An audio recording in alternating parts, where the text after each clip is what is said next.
Hey, folks, welcome to Life After Addiction and Indictment. Today, we're going to talk about business management, leadership.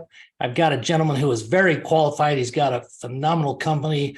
You can find more information about it at 34. That's the number 34strong.com. And today, we've got Brandon Miller. Brandon, welcome to the show. Appreciate your time. Thanks, Steve. Happy to be here.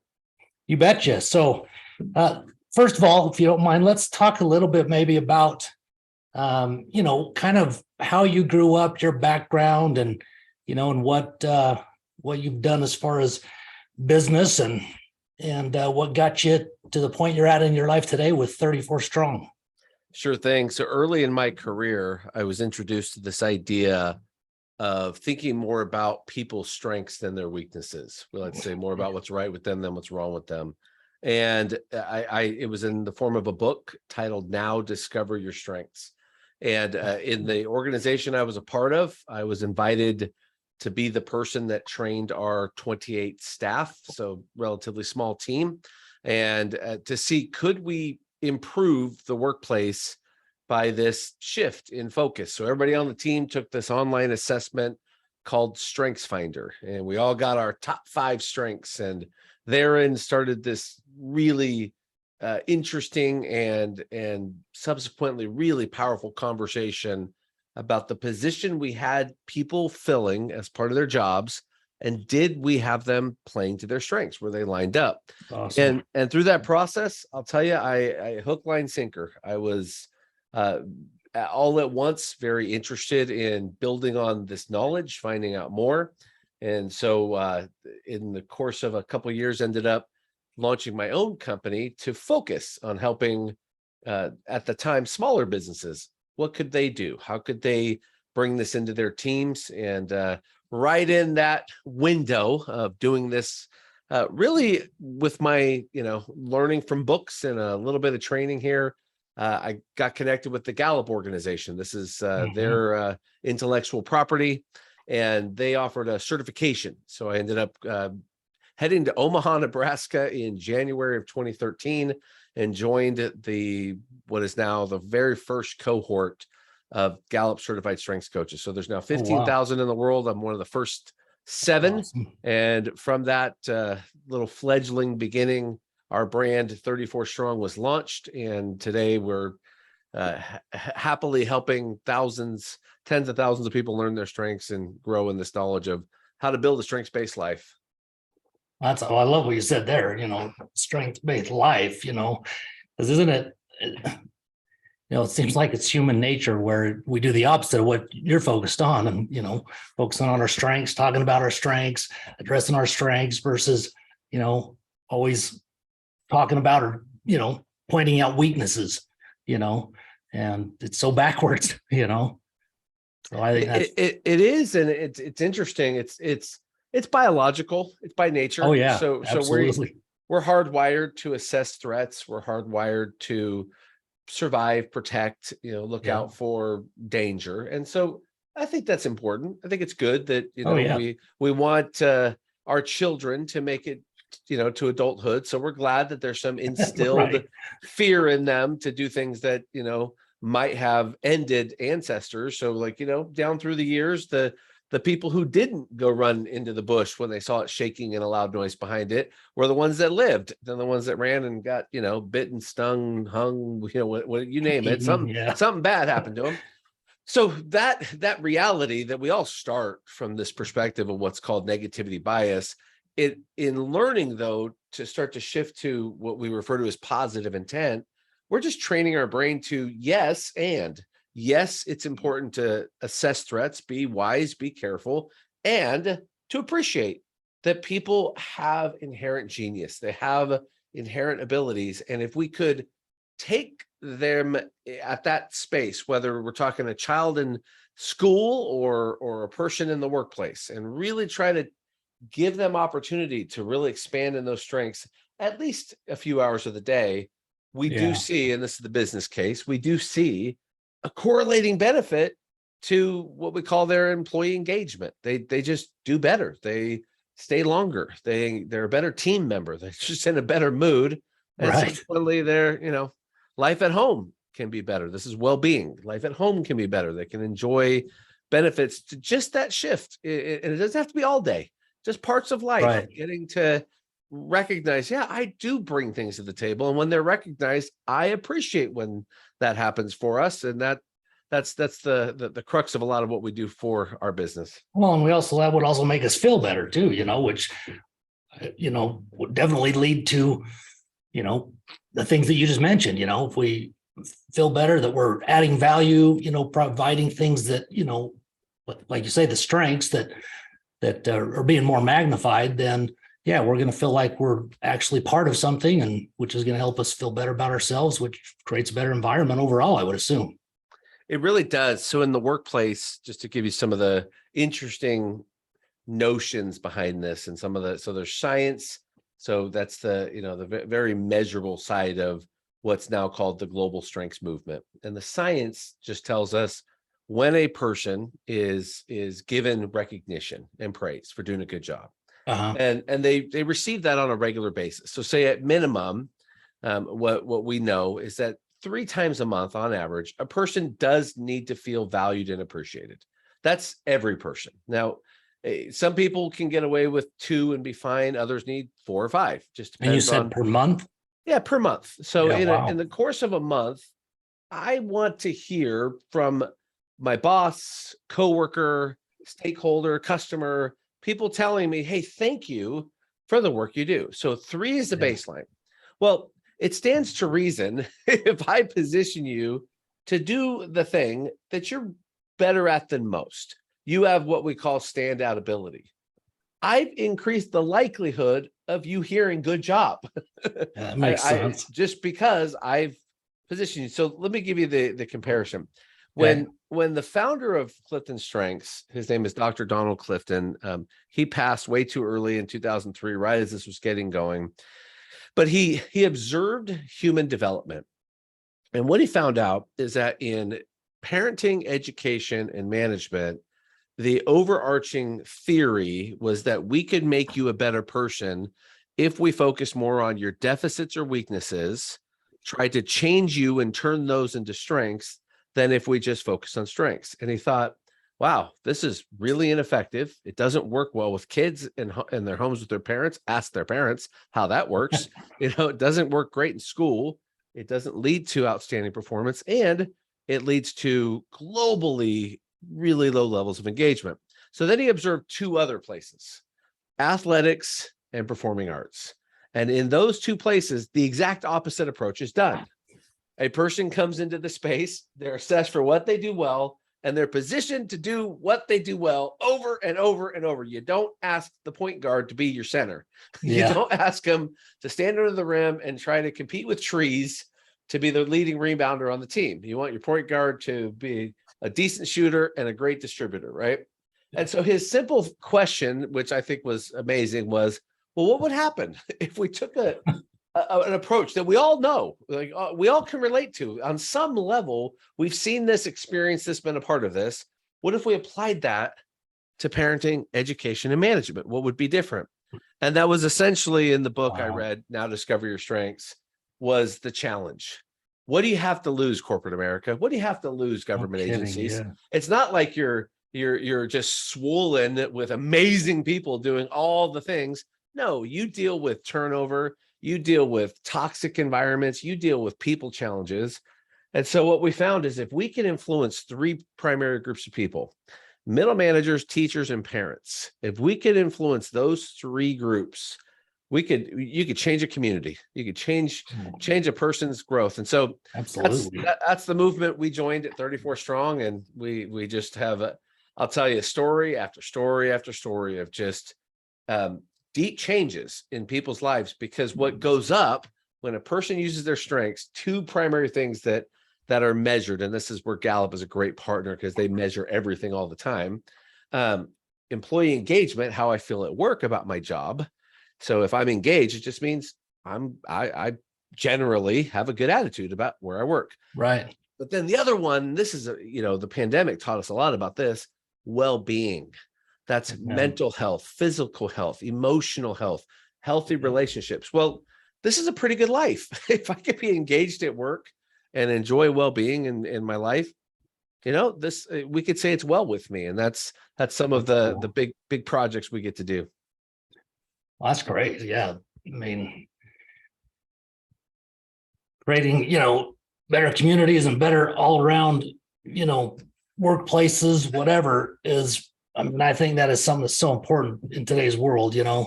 We're, it's pretty crazy times, and really, coming together and having unity and love. And like you say, I think it's just so important.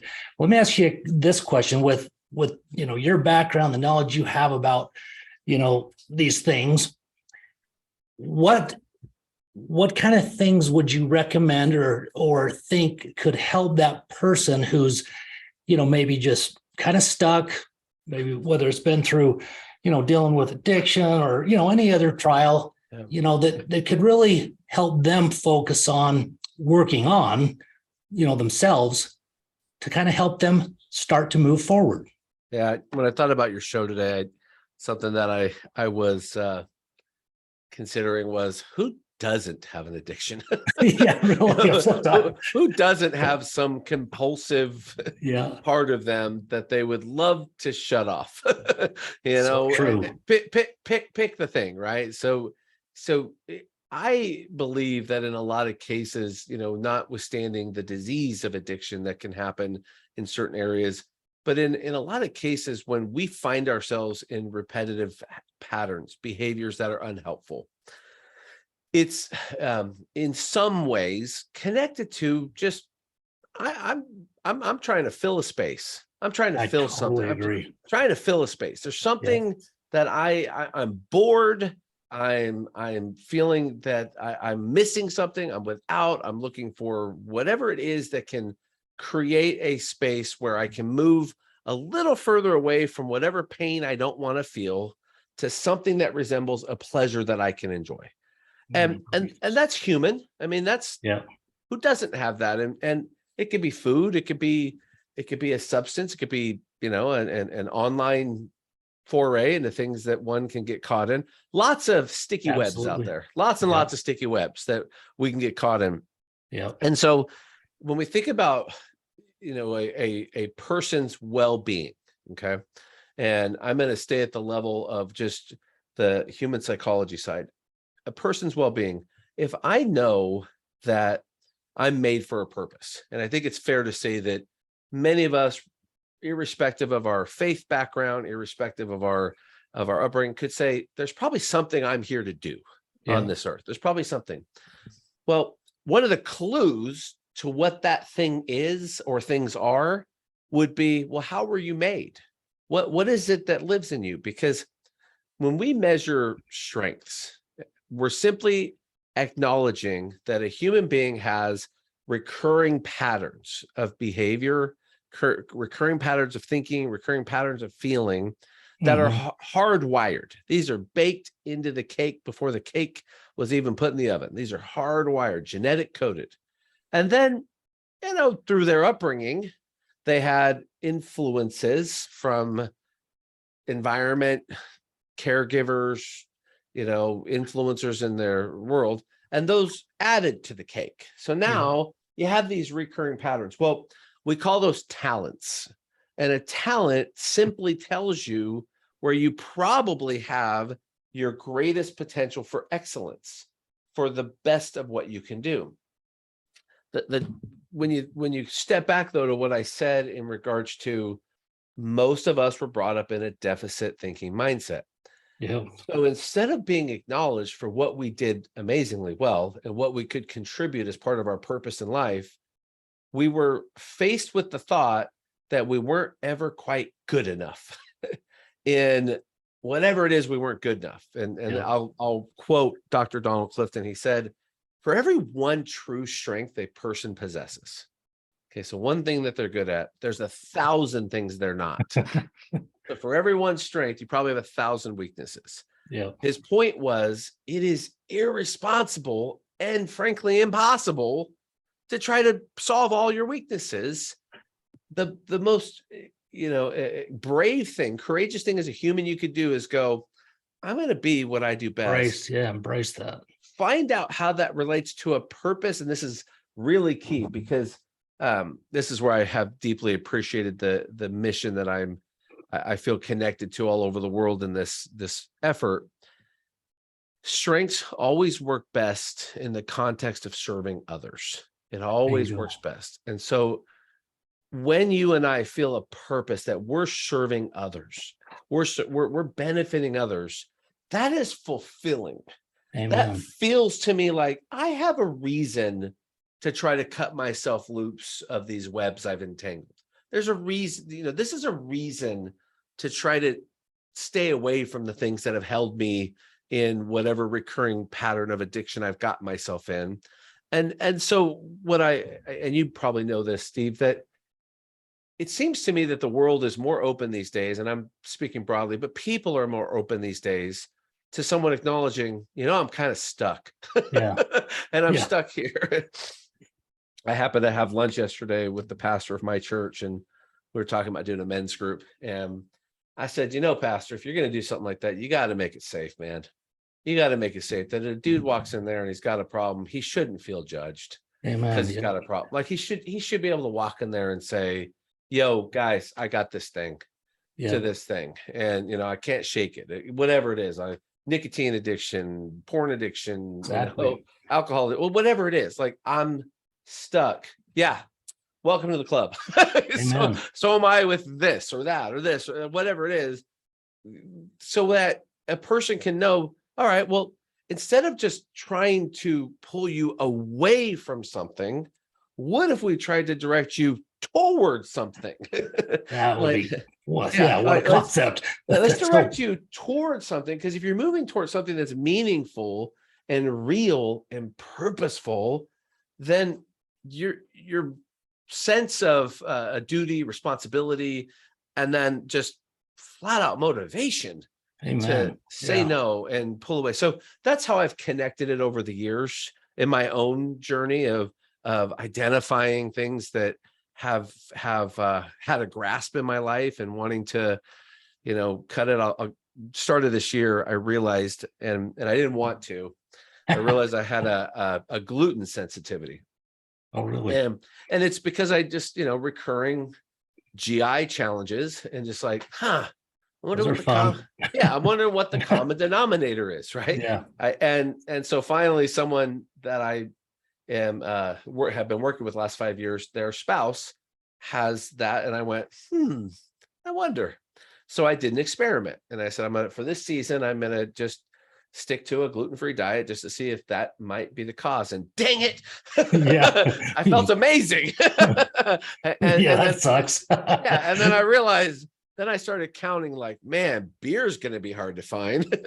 Man, like any like go to most places to eat, like, man, desserts are mostly off the menu. I just started like, and yet because I want to move toward energy and I want to be able to, be engaged with my family and have, more for my business. That's my motivation, not because, yes, I want to get away from the pain. Right. But we are intrinsically far more motivated to move toward a purpose or a pleasure in the purpose. Like, man, I feel like I'm fulfilling a purpose now. So true. I mean, I've mentioned that so many times on this podcast, just that feeling of fulfillment, by serving others.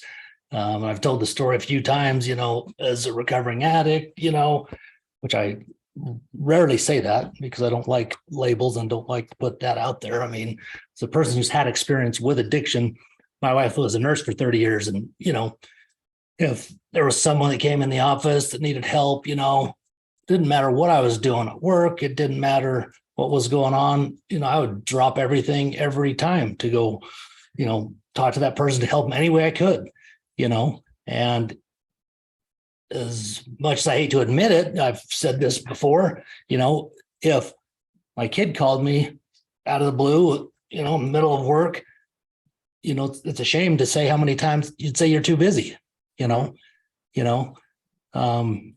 so that's something to really focus on and think about, but that feeling of fulfillment that you're actually helping another human being, there's nothing really like it. And I think, you nailed that when you said that. And when you talked about in the men's group and not Yeah. feeling shame and having a safe place, I immediately thought of AA meetings, Yeah. even though my addiction was opiates. I attended AA for quite a bit early on, and I often would say, and I grew up in the LDS church, but I would say, why is it that you can go to AA, have people from all walks of life, and you can mess up, you can talk about your mess up, and you're welcome with open arms, and you feel that truly from, and people that you typically wouldn't think you'd engage with just because different backgrounds and you probably wouldn't come across otherwise, you find connections and you so many similarities and, but yet when you walk into a church building, forget the faith, oftentimes there's so much judgment and shaming, and it's really backwards. And so anybody that's listening, like if you have something you want to, deal with or talk about, I would honestly suggest even going to an AA meeting, whether you're an alcoholic or not, doesn't matter, just to be in a safe place where, you're around people that will accept you for who you are and what's going on. Yeah, I'll tell you what, I'm a part of an organization. It's called Front Row Dads. And that's cool. It is very cool. Founded by a gentleman named John Roman. And the whole purpose of the organization is for dudes that want to be great dads and then fill in the blank, husbands, That's business so great, people, right. And I have the privilege to attend an annual retreat with these guys, sometimes twice a year. And it's a different levels of membership. So I get to go with some of the guys that, are a little more committed in terms of just time and effort and resources. And what I have so appreciated about this group of guys is that they actually are willing to acknowledge, look, for someone, it might be opiates, someone it might be alcohol, someone it might be nicotine, someone it might be porn, someone it might be like the poisons, it could be food, sugar, whatever it is. What I've so found value in is the openness around, often when something has entangled you, it's not the thing, it's the thing under the things. 100%. It's something from trauma in life. It's something from this, something from that, and a willingness to go like, dudes, I need help. What do you got? And this is a non-religious group. So some guys get into, just deep therapy through, sources that I would not have ever thought of even in exploring. And others have gone through, more in line with a religion, and others just different, traditional therapy and counseling, all different ways. And those guys inspired me to do something about 1.5 years ago, where I started to explore, where could I get help? And in my city, there's this group that gathers, and they do a type of therapy that's centered around more of what my faith would line up to as a Christian. But it did involve a willingness to go in, and it was a meeting with 3 people, and it happened 3 times in the course of 18 months. And it was very safe, which is key, right? Yep, absolutely. And very much able to have these sorts of conversations where I could then be open to the possibility that, if I can stop just trying to stop whatever it is that I'm feeling trapped by, and start to look for what's under the layers, what's deeper here, what is it that I'm not present to in my daily reality, because my brain won't let me, right? Our brains are wired to filter distraction, including memories and cause and trauma, because you got to eat, drink, sleep, breathe, you got to function through the day. And the brain is, well, number one goal is to make you survive. Number one goal is you got to survive. So when you're allowed to let your mind open up to other places where it's been recording from the moment you've been conceived, and now you can start to go, well, that might be why this is happening, why that, and you get into some place where you start to heal and acknowledge, boy, you stand such a better opportunity to first shed the layers of shame and guilt. And then you can, if it is something where, okay, this isn't just an addiction, it's a disease, or this isn't just this, it's like I'm going to need some support, some professional help. Yeah. You can get that. But man, so appreciate your work, Steve, because I think giving Thank people you. the encouragement and affirmation that you're not alone. Evans, No, that's no one biggest of us, lie. no one of us doesn't find ourselves stuck in something. No one. Yep. It could be addictions in how you think. It could be addictive in how you eat. Like there's so much out there to catch us. But when we share a common thread or thought, and this is I'll parlay it over to our work with managers. Okay. Perfect. What we know is that most people promoted to the job of being someone's boss are really good at whatever job they did before they got promoted to be the boss.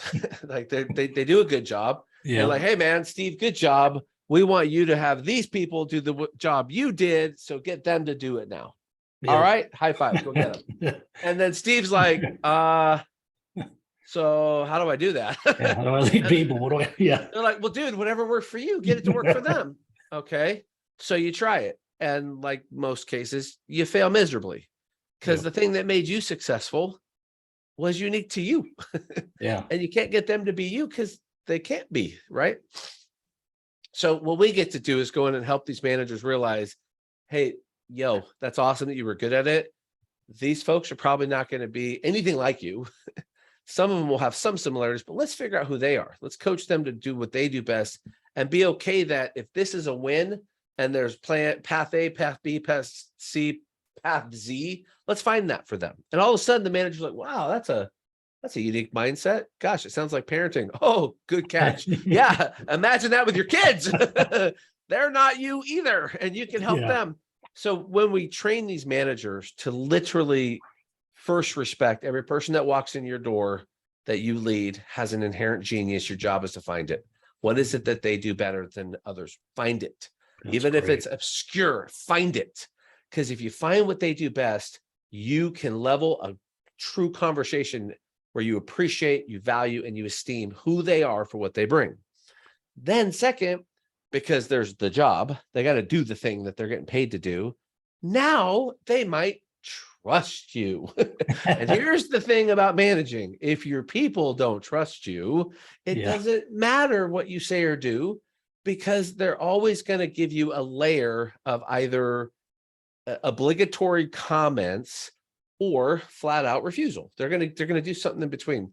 If they trust you because you took the time to know them, you took the time to show them, hey, I care. Since I'm your manager, if I can help you be successful, you and I will have a better life. So interesting, dirty secret here. So this is where I'm going to connect it back to the addiction conversation. Okay. When a person hates their boss and their boss hates them, both of them are freaking miserable. Absolutely. Both of them. And so what happens that I talked about earlier is their engagement at work goes down. So now I don't even like being here, Steve. I don't want to be near you. I dread going to work. And then when I'm done with work, I'm grouchy, I'm irritated, I'm tired. Well, guess what looks awful appealing right now? Yeah. The crap that's not good for me. How do I kill this pain? And so it's a we when we talk about this topic with leaders, we have to skirt the waves because it gets a little deep fast. Some of the best things that an organization can do for the mental health of their people is give them the best boss that someone's ever had. And the only way you get there is you got to train them, you got to give them good tools, and you got to model what you want them to do. Because middle managers are the key to culture. It's the key to your success in any organization. And sadly, most of those folks have little to no training.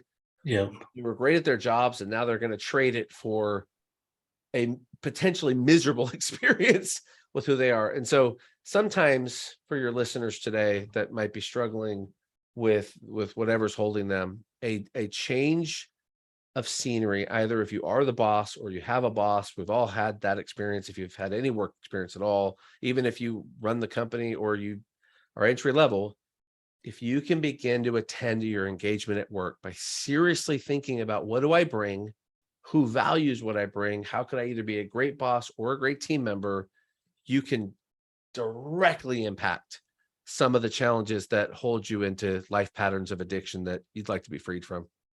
I agree 100%. I mean, as I, evaluated my addiction, when that was going on and looked back, one of the worst things, I mean, it was great that I had a very successful business and stuff, but it was that free time and that boredom that you talked about, that just allowed me to just get so much deeper and deeper, into it. And it's like, there's a book I read and I can't remember exactly who wrote it. It's on the tip of my tongue, but I think it was from Outwitting the Devil. But it said, an idle mind is the devil's playground. Yeah. And that is so very true. I mean, I can look at that and relate so many times that I made decisions that were just so poor because simply I was bored, and it's just one of the things, like you said, that, will definitely, and then what you mentioned too, the biggest key is, you can realize you're an addict or alcoholic or overeating or gambling, whatever it is, and you can really want to quit, and you might be able to quit for a while. But if you do not do that thing you mentioned, which is finding the cause, what is the pain? What is the thing that happened that is causing you to do that? You will 99.99% of the time never beat it if you cannot figure out the cause and then, work on that. And I'm going to add, I mean, if you can find the cause, like what's under it, and find what you're moving toward, then the battle is just the pattern of behavior. Yeah. Because the human brain is nothing more than a pattern repeating organ. That's all it does. And to change the pattern, you will and you are set up for a painful, challenging process. It's why starting the year off going to the gym freaking hurts. It hurts. Go move your body in ways it hasn't in a while, and you're gonna hurt like hell. About 6 months ago, I started a serious workout regime, and I could stand the chest pain and I could stand the arm pain and the back pain. It was leg day. Those legs are worse. Leg day. I was like, what is life? I can't sit on the darn bathroom. I mean, I can't, it was so bad. And it's because it's the pattern, right? You're out of touch, you're out of the pattern. Now your body's like, what the heck is wrong with you? So you're going to go through a challenge, right? This is where I agree with you. AA groups, support in the community, people that can encourage you, people you can have. I don't like the word accountability. I like the word authenticity, like an authentic, love that. We're going to be authentically encouraging each other because we both share a challenge, and we're not here to beat each other up. We're here to acknowledge no one of us is going to be perfect. So let's be here for each other when we hit the wall, when we have those times, when we have that. That's great. You have a greater likelihood of seeing progress. And here's an adage that we'd like to use with leaders. It's progress over perfection. That's an AA saying too. Yeah. Perfection is not attainable. Progress is. Yeah. And even if progress is 2 steps forward, 1 back, it's still progress. That's right. Yeah. Yeah, that's so true. Because I think what happens, we get caught up too, is if you, do error, make a mistake, whatever, or fall back that 1 step, way too often, you go into that guilt and shame routine, which then can cause you, instead of taking the 2 steps forward next, you take another 1 back. And that's really, a killer for a lot of people. And, it is. That authenticity, like you mentioned, is having, that person or group is really just finding somebody, or like say a group of people that, have been through similar stuff or going through similar stuff, and where you can be, safe, like you said, because it's amazing how when you open up, how much power that has.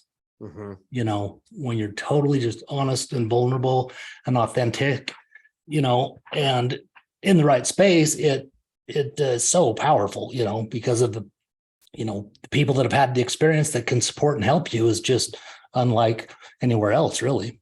Yeah, absolutely.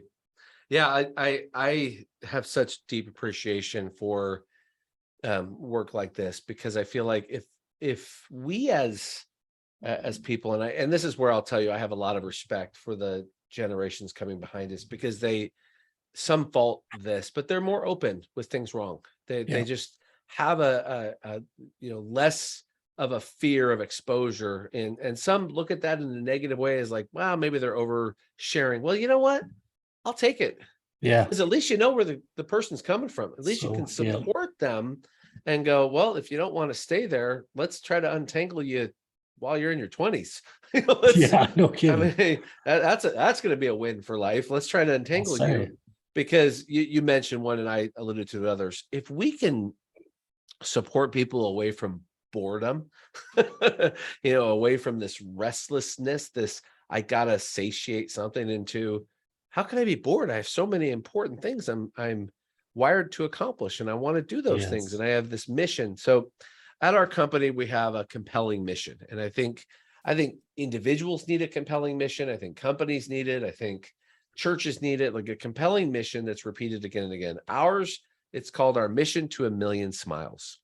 That's great. And Steve, what we know is that when a person is engaged at work, statistically, they're 3 times more likely to smile and laugh in their daily life, because they're just filled with contentment. So they're going to smile more when they have a good work experience, and they bring that home. Better attitude, jokes, humor, not taking life so serious that they can't find a smile in the midst of it. And we try to keep track of it. So we do that work inside of our customers' offices, and on a lot of Zoom calls like what we're on today. But we also, get to go do it philanthropically. We got to take a trip to Uganda last year and be a part of talking to I got to speak to a conference of 900 men and tell them all, half the men in the room are uneducated. In that country, they don't have public education. So education's a privilege, not a right. You got to have means, a sponsorship, some way to get it. I talked to 900 men and tell them that they had strengths, that in them was God-given abilities to do things that are impactful and purposeful. And I walked away, because I also worked on seeing if my jokes would translate to their language. Got some smiles. I was happy about that. But more to the point was, got to pass along a really positive, encouraging message of, hey, no one of us has it all together, but you do have something. And let's find out what that is. And so that's our goal. And to say to your listeners, so do you. You have something in you that is better than most. It's a standout ability. And for your listeners, Steve, I want to offer them this. If they would like to learn their strengths, there's an online assessment they can take called StrengthsFinder. For anyone listening today, I will happily provide them a code to learn their top 5 strengths complimentary. Oh, that's great. And I appreciate that. If they reach out to you directly and you reach out to me, I'll get you the code. If they want to reach me, it's Brandon, BRANDON, at the number 34, the word strong.com. Okay. And if you just mention the show, hey, I want to know my strengths, I will send you a code. No questions asked. I'm not going to sell you anything, just a gift. And if from there you're like, hey, I want to learn more, cool. We can point you in different directions. Encourage you to, connect with people that might, because there's 15,000 coaches in the world. You can find someone to help you interpret the results, but it's a great assessment. It takes 40 minutes. You get an incredible, the most comprehensive report that I've ever seen in a psychometric assessment. Very well done. And it's a great starting point. And maybe like this guy who was a kid, some years back in my 20s, and learned my strengths and went, I found my purpose. I know what I'm supposed to do. And for me, I'm supposed to teach people about their strengths.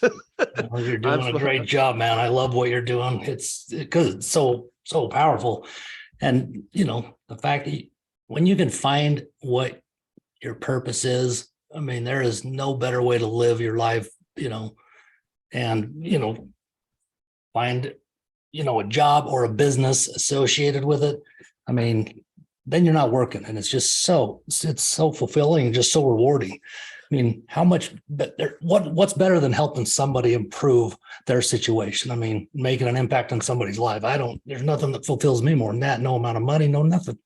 Yep. Well, I'll tell you this, I have a slightly different way I word what you just said. I understand the sentiment of not working because you're working in a fulfilled. I've actually found this really interesting concept, Steve, that the more I engage in my purpose, the harder I freaking work. Well, there's a lot of truth to that. You know what I mean? Like, but you're, the reward and the fulfillment is what makes it all worth different. it. Because I would agree. Still, you put in more hours. It's still, I get tired. I get frustrated. I deal with growth restrictive issues. As a company, we do a lot of work in the government. There's just, different challenges. Well, I mean, most workplaces we go into are challenged. Government has a few rungs down that they just have some deeply embedded challenges that take a little longer to unearth. But we run into the same thing, right? So employee challenges and these things. But it's what you meant. It's the overarching. But I can see why I'm doing this. Yes, I can see why I'm gonna get myself out of bed and get going the next day, and why I'm gonna put in the extra hours to finish, because there's a why here. And that why plays out. It'd be just going through the motions to make a living, So, well, man, Brandon, this has been great. I really appreciate your time, folks. If you want to reach out to Brandon, I will have his information in the show notes that you can email him for that code. I'm actually going to be the first one to email him when we finish here, because I'm going to hit him up on that, because, hey, I've taken some of these tests over the years, but I'm always looking to, to find out other information and find, weaknesses where I can focus on my strengths to continue to improve. That's, to me, if you're not always learning, you're starting the path of dying, in my opinion. You just got to continue to move and continue to grow. So, and I'll have, I've got a couple of your social links, like LinkedIn, I'll have included in there as well as 34strong.com. Is there any final words of wisdom you might have, Brandon, before we leave? Yeah. So here's what I would tell your dear listeners today is that we get one go around, right? We get one go around to make a difference. And I want to repeat that point that I said, that your strengths will always develop best in the context of serving others. And that's not always clear to us how that's going to look, but we can at least start with, I understand why that works, because that's me recognizing if I only live for me, then I'm the end of the line, and that can get really unhealthy. But when it's going to go through me to others, and this is a fundamental shift for some of us, especially if we're in the mires or the grip of something holding us. Yes. If I can get to a point of, all right, I'm gonna trust that.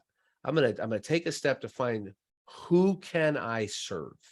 Maybe that's right in my bedroom. Maybe that's going to be right in my neighborhood. Who knows? For each one of us, it's different. But if you can answer that, you will then this input of a good positive message that you have great things to offer has its outlet. And if you already have that, all the better. It's a great way to build. Well, thank you. I appreciate your time, and stay in touch. But I'll shoot you a message, and we'll get the ball rolling so I can test that out. So have a great day, and we'll talk to you later. Appreciate it. Thanks, Steve. Thank you.